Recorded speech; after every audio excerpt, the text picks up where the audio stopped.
Hi guys! Welcome to my YouTube channel.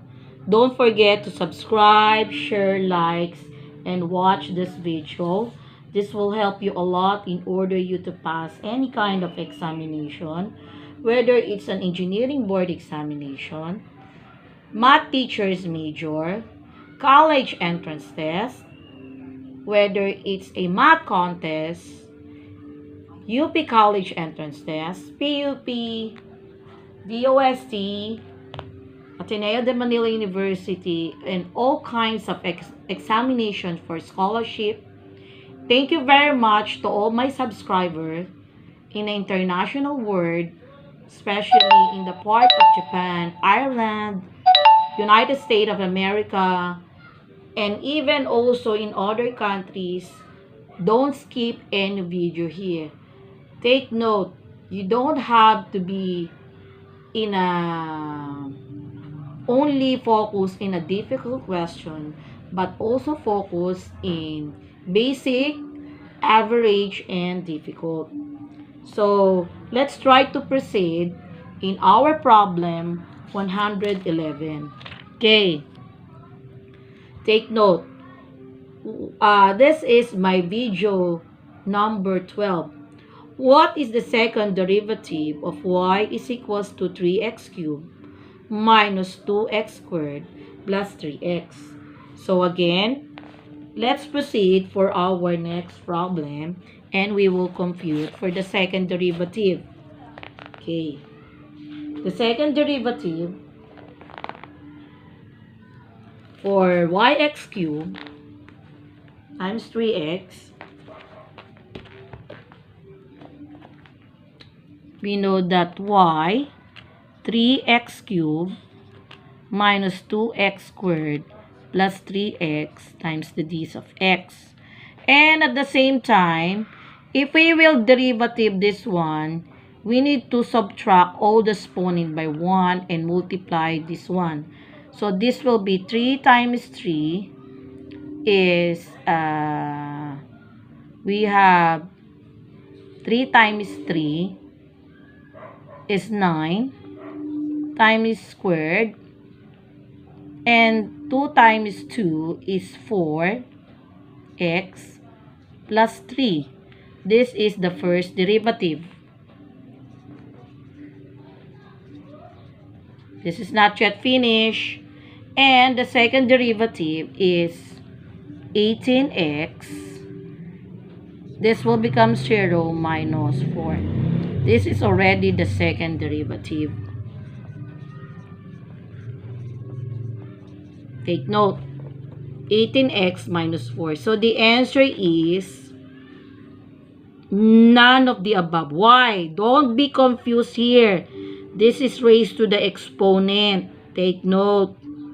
So the answer is none of the above. The answer is 18x minus 4. There are some questions that might be confusing for the examiner. So all you have to do is to be careful analyzing the problem solving and should also focus in the right answer. There are some answers similarity but different in meaning. So the answer is 18x minus 4. Okay, let's proceed for 112. Okay, we need to erase this one.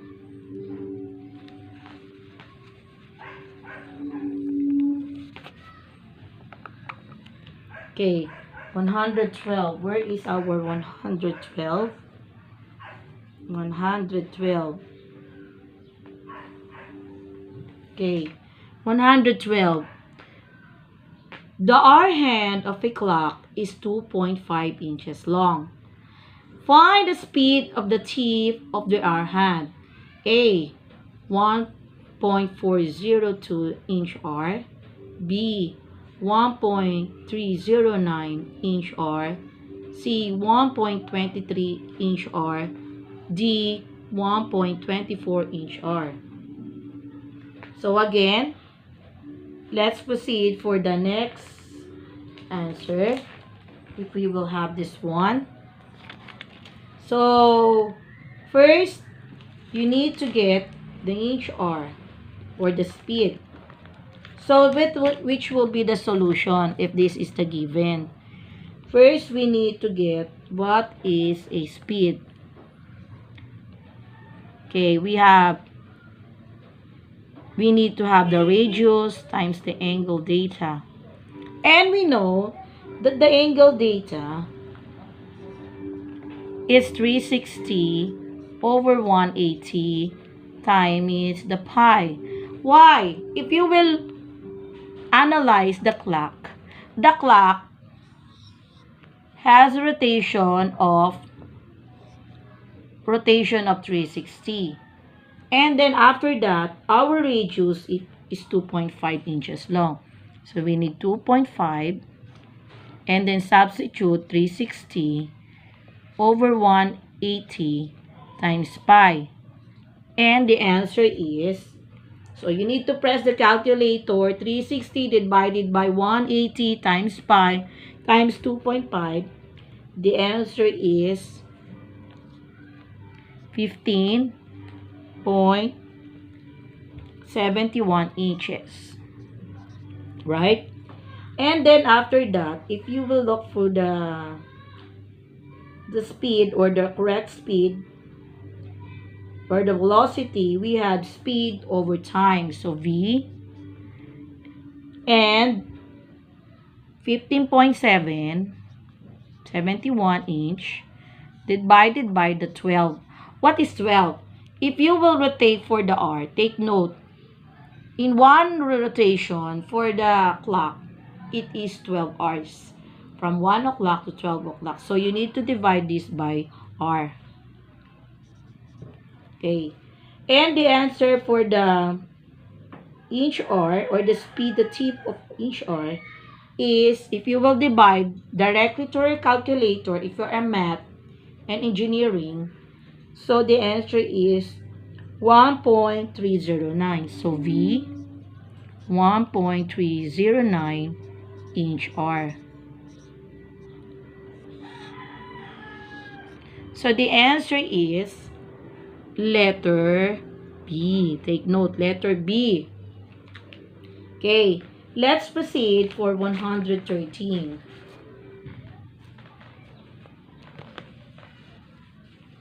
Okay, erase.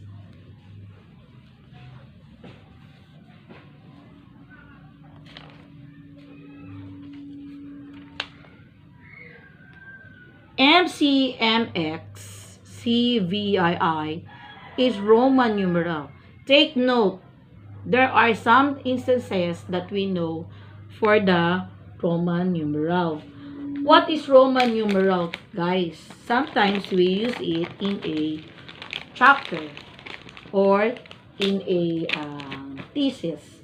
So we need chapter 1, chapter 2, chapter 3. And after that, we will proceed for the value of FC or MCMX. And we will proceed for this equation. Okay, we know that M is 1000. Is that correct? CM, so this is 1000 minus where the C is 10, I is 1, V is 5, 100, C is for 100, and M is for 1000. Is that correct? And then X is equals to 10. So 100 minus 10 is 90. And at the same time, we have XC. So this is the XC, which is also 100 minus 10. And the answer is, this is 900. 900, this is 90. And then VII is equals to 7. So the answer is 1000 plus 900 plus 90 plus 7. The answer is 1,997. So the answer is letter B. Take note. M is 1,000, CM is for 900, X is for 90, and V is for the 7. Okay.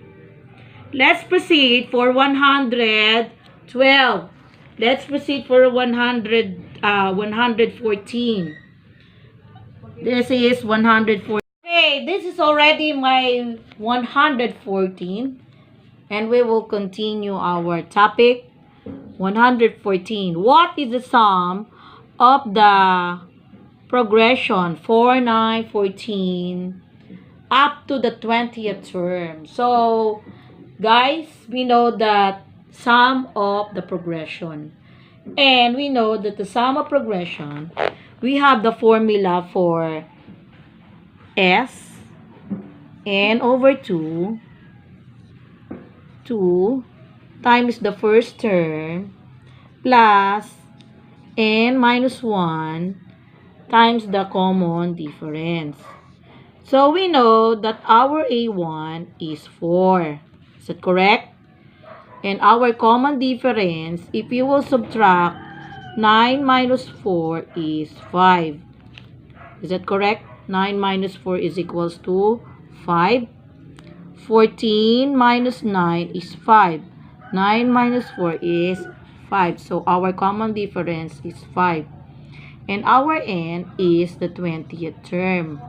So let's proceed for the computation, which is n is 20 divided by 2. 2 times 4 plus, which is n minus 1, 20 minus 1, and then after that times 4. So 20 minus 1 is 19. Sorry, this is 5. 19 multiplied by 5. 2 times 4 automatically is 8. So 19 times 5 and 8. And then 20 divided by 5 is 10. Is that correct? Our sum of geometric progression, automatically, it's 1,030. Is that correct? This is 1,030. 19 times 5 plus 8. And then 20 divided by 2 is 10. Multiply first plus 8 times 10. The answer is 1,030. The answer is letter B. Take note, guys. Letter B. Memorize formula for the sum of the progression. And next, let's proceed for 115. Okay, let's proceed for 115. Okay. Let's proceed for 115. Find the mean proportion of 4 and 36. So when we speak about the proportion, we are referring for the proportion and variation. So how do we get the proportion of 4 and 36? So let's proceed for this one. 4 over x is equals to x over 36. Is that correct? So we need to cross multiply. X times x is x squared. And then we will multiply 4 times 36. So 4 times 36, 6 times 4 is 24. 4 times 3 is 12 plus 2, which is 144. And the square root of 144 is equal to 12. Take note, this is the solution. If you will get the mean proportion of 4 and 36. So 4 over x is equals to x divided by 36. Cross multiply. And 36 times 4 is 144. And then x squared. And the square root. This is squared. So the square root of 144 is 12. So let's proceed for 116. Let's proceed for 116. How many days in 54 weeks? So we know that in every 1 week, so 1 week is equals to 7 days, right? So 54 weeks times 7 divided by 1 week, and then so 54 times 7, automatically if you will multiply times 7, we have 8 to 35 plus 2 is 37.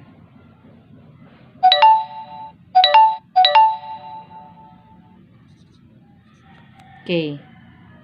So the answer is 378 days. Take note. 4 times 7, 28, carry 2. 3 times 5, or 5 times 7 is 35 plus 2 is 378. So the answer is none of the above. Take note, none of the above. So this will be the conversion. Okay, next. Let's proceed for 117. 117. What the integral of secant u and tangent u? Guys, take note, you need to memorize all the formula for integral. Whether it's the integral of sine, cosine, tangent, and we know that the tangent, integral of tangent is secant squared plus u, no? Secant squared. And the answer is letter C, secant u plus the constant. I repeat, you need to memorize all the formula for integral.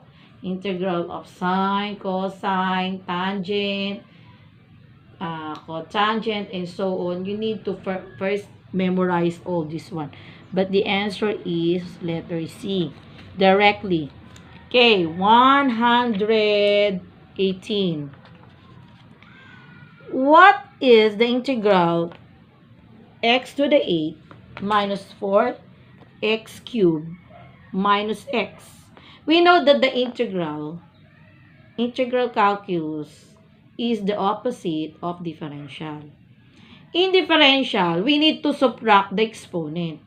While the integral, we need to add the exponent over n plus 1. So, for example, 3x to the 3, we need to add 3x plus 1 and then 3 plus 1. So, the answer is 3x to the 4 over 4.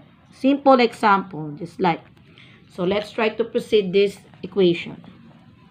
Again, x to the 8, 4x to the 3rd minus x. Okay, integral, and at the same time, x 8 plus 1 over 8 plus 1 minus 4x 3 plus 1 and then 3 plus 1. Is that correct? And then x will become 1 plus 1 over 1 plus 1. So this is already in integral part. We have x to the 9 over 9 minus 4 x to the fourth over 4, and we need to cancel. So, we need to erase already 4, and then minus x squared over 2 plus c. So, the answer is x to the 9 minus x to the 4 and x squared to x plus c. So, the answer is letter A. Take note. Letter A is the right answer. Okay.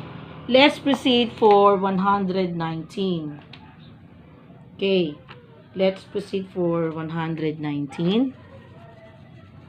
This is already a integral. The definite integral of x to the fourth times the d's of x. 2. We have upper limit for the 2 and the lower limit for the 1. Okay, integral first the x to the 4.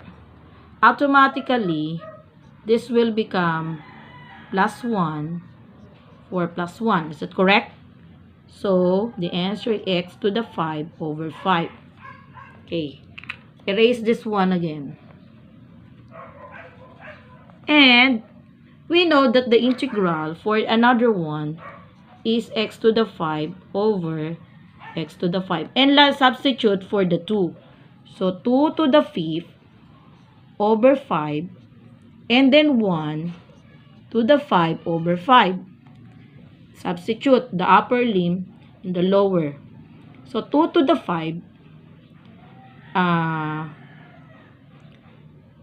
2 to the 5th. 2 times 2. 2 times 2 is 4. 4 times 2 is 8. 8 times 2 is 16. 16 times 2 is 32.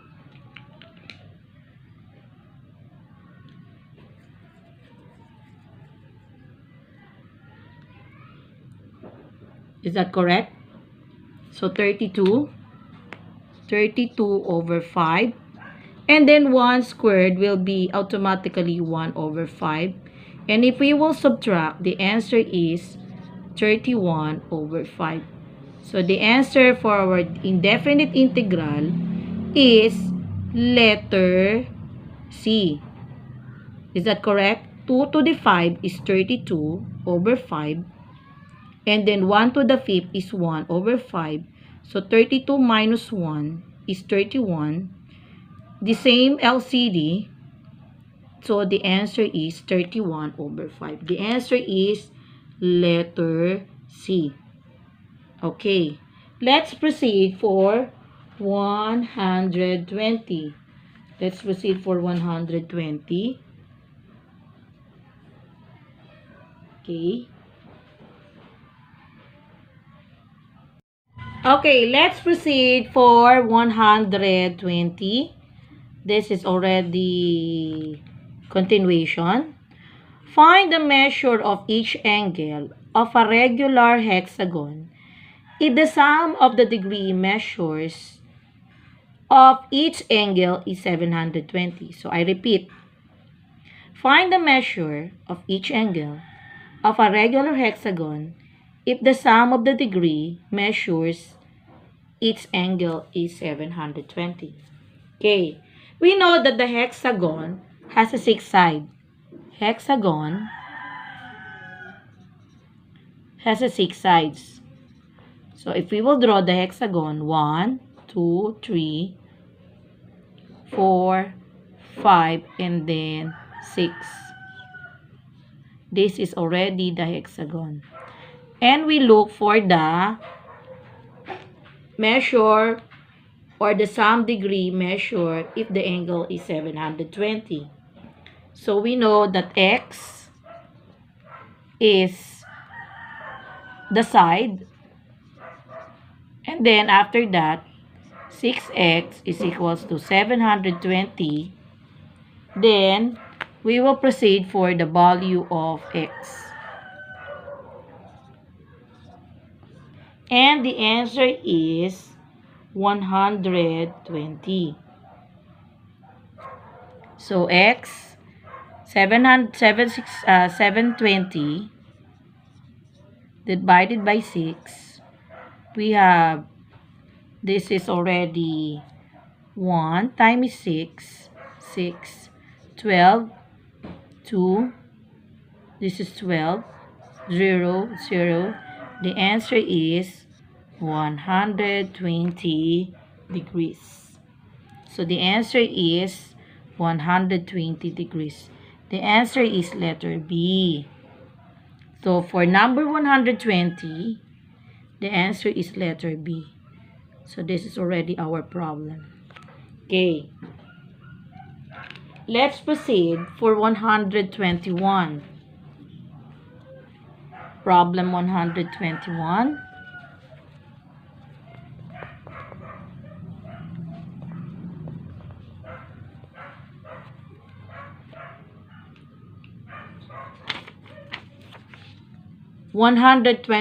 Prove the identities that sine delta or u, and then sine cosine mu cotangent u. Sine mu plus cosine mu cotangent u. So let's proceed for these identities. Let's proceed. Let's try to recall that cotangent. We know that the cotangent u is cosine u over sine u. Is that correct? So sine u plus cosine, and we need to change this one to cosine u over sine u. And then after that, we will multiply cosine times cosine, which is cosine u squared over sine u plus sine u. And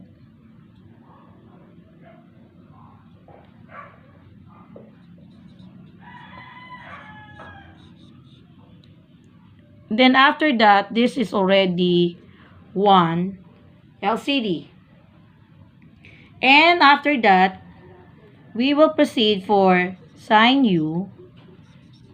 Sine u divided by 1 is sine u times sine u will become sine squared u.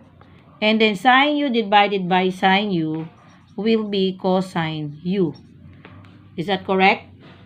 Sine u divided by 1 will be sine u times the sine u.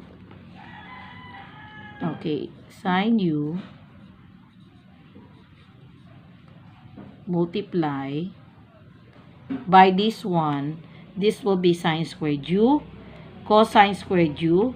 And we know that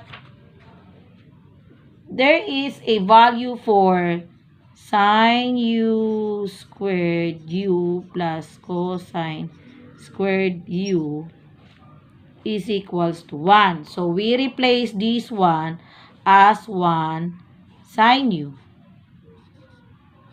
And the reciprocal of sine u is cosecant u. So this is already, this is the value of cosecant u.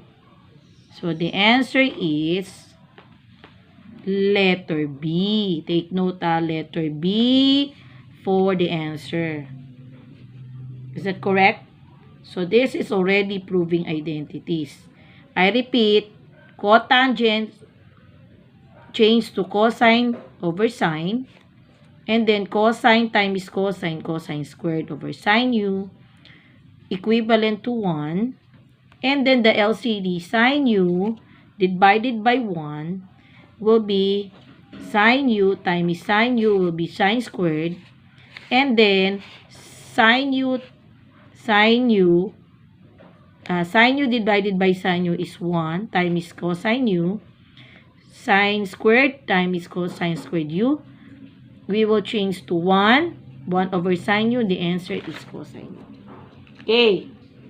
Let's proceed for 122. 122.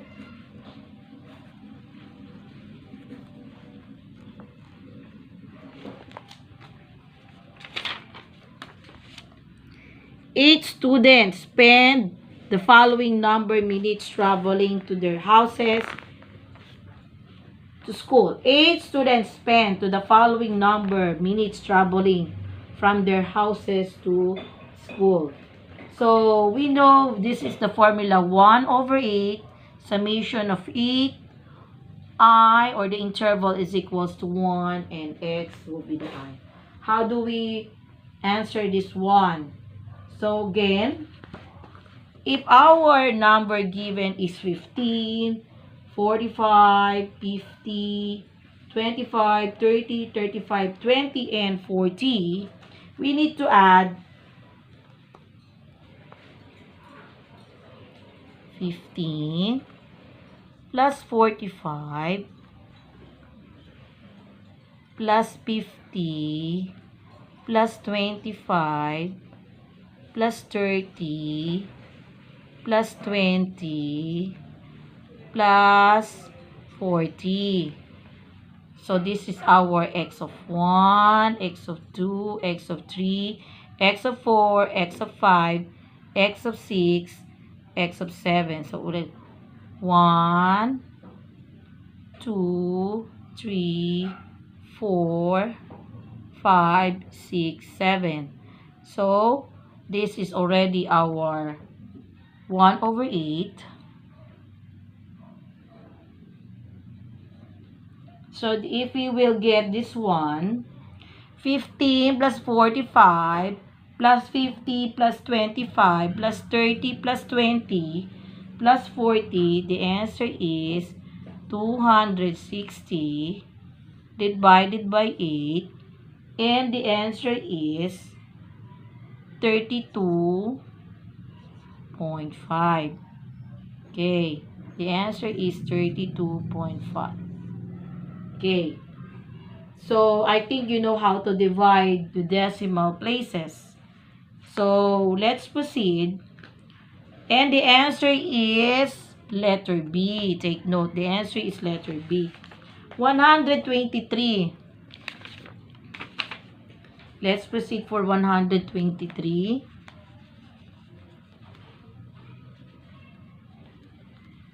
Okay. Functions.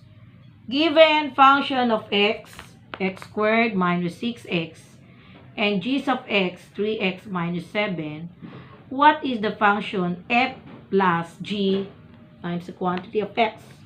Okay, this is addition. So, all you have to do, if the function is x squared minus 6x plus 4, and our function will be plus 3x minus 7. So, this will be your addition. And again, so it seems to be we need to add negative 6x plus 3x. So, x squared minus 6x plus 4 plus 3x minus 7. We need to combine 3x plus negative 6x. So, negative 3x. And then, positive 4 plus negative 7 will be automatically negative 3. And then, x squared. So, the answer is x squared minus 3x minus 3. So, the answer is letter B. Take note, guys, letter B. This is addition of function. So, f of x. So, the answer is letter B. Okay. 124. Okay, 124. 124.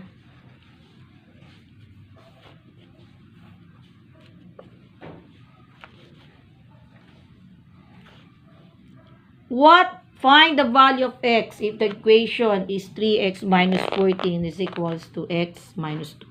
This is already a linear equation. So, all you have to do, 3x minus 14 is equals to x minus 2.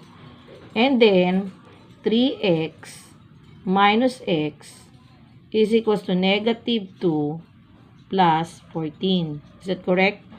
3x minus x is 2x. Negative 2 plus 14 will be automatically 12. So, divided by 2, and then x is equals to 6. Is that correct? Okay. So, again, let's check. 3 times 6 minus 14, and then 6 minus 2. 3 times 6 is 18 minus 14. This is 6 minus 2 is 4. Automatically, 4 is to 4. So, our answer is letter x is equals to 6. The answer is letter A. Take note, guys. This is the simple equation. Substitute for the formula 3x minus x. Okay. The answer is letter A. 3x minus 4 is equals to x minus 6. And then, transpose. 3x minus x will be 2x. Negative 2 plus 14 will be 12. Divided by 2, x is equals to 6. And this is already our checking. 3 times 6, 18 minus 14, 4 is equals to. So, let's have proceed 125.